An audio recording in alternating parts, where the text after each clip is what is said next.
Hello everyone. Wanted to do a quick video on personal selling. Personal selling is the process of communicating with a potential buyer or a bunch of buyers by doing it face to face with the purpose of selling a product or service. The sellers try to promote that product or service by the appearance, attitude, and their knowledge.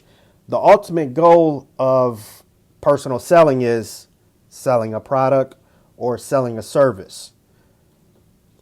The one difference between personal selling and all the other forms of selling is personal selling is pretty much done face to face.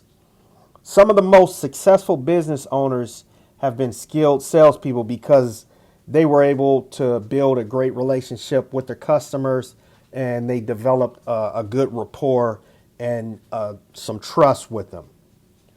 So with personal selling or with selling in general, there's 4 P's involved. You have price, you have product, you have place, and then you have promotions or the advertisement of a product or service. And there's a bunch of different ways that you can promote a product, but the way that we're going to talk about it today is by doing one of the things is infomercials or commercials. So we just had the Super Bowl less than a month or maybe about a month ago. And one thing that you saw a lot of during the Super Bowl were TV ads. Those ads cost millions and millions of dollars. The main reason they cost so much is because the reach of that commercial.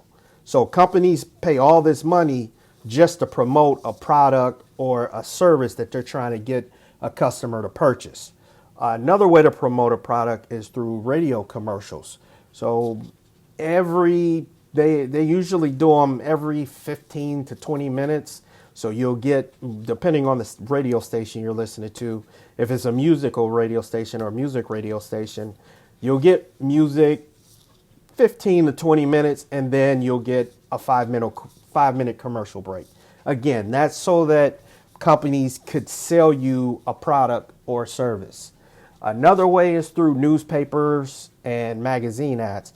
This is one of the biggest ways that the newspaper companies and magazine companies, that's one way that they generate a lot of income. And then you have direct mail or junk mail. It does a good job of getting the message out because it's coming through your mail. But if you're like me, you're going to throw that junk mail away without even paying attention to it. So when you think of sales promotions, you want to think of some incentives for the customer.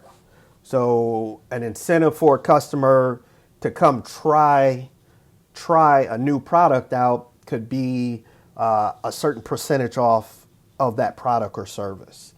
Another thing that you can do to try to get people to come in is to offer them coupons. So you can give them a coupon.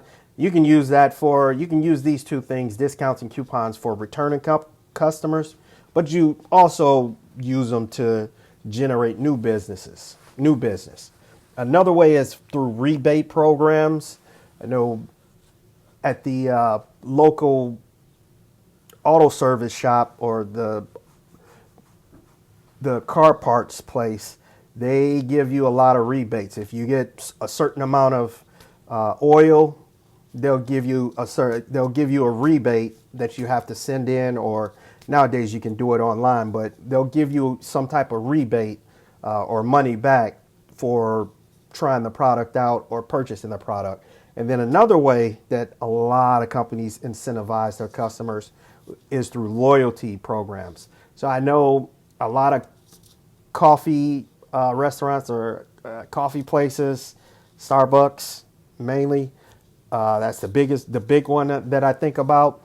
They have loyalty programs. Hotels have loyalty programs. Car stores or car dealerships, they have loyalty programs. So these are some ways that companies try to incentivize their customers to, one, get them to come in and try a product or service, and two, to try to keep that customer coming back. So some personal selling involves specific training. So for telemarketers, I know a lot of people don't like telemarketers, but telemarketers, for the most part, they go through some type of training. Pharmaceutical sales goes through training, and a lot of car dealerships send their salespeople through some type of training. So for all the good salespeople, you do have some salespeople that are really bad and unethical. And usually when people think of a bad salesperson, most of the time a car salesperson comes to mind, because sometimes the car salesman is viewed as someone who's aggressive, sometimes misleading, or sometimes they use unethical tactics to try to get you to purchase a car. So because of these stereotypes and because of some of the bad apples, the bad sales reps, that stereotypes, those exist. There have been things done to kind of ease the stereotypes and address the stereotypes that go on, like different associations that have adopted code of conducts for the members, where they have to follow certain rules and certain standards. Something like the type of sales pitch that can be made. So you have to do it a certain way. You don't want to seem too shady. For telemarketers, especially, the hours of the day that they call. Some telemarketers, they don't do it as much anymore, but usually they'll call you during the time that you're supposed to be spending time dinner and hanging out with your family. So like between 6 and 8 o'clock p.m. Kind of late, but they do it. But sometimes it was done after 8 o'clock. So there's certain hours that can be called. And then they prohibit the use of misleading information about a product or service. So the one thing you don't want to do is misrepresent a product or service that you're trying to sell, because if you do that, then you could be losing a potential sale, and you could be missing out on many more sales, because if that person likes what you're selling them, then they more than likely will tell another person. But if you're being unethical, if you're being aggressive, or if you're being misleading, you can miss out on that sale opportunity.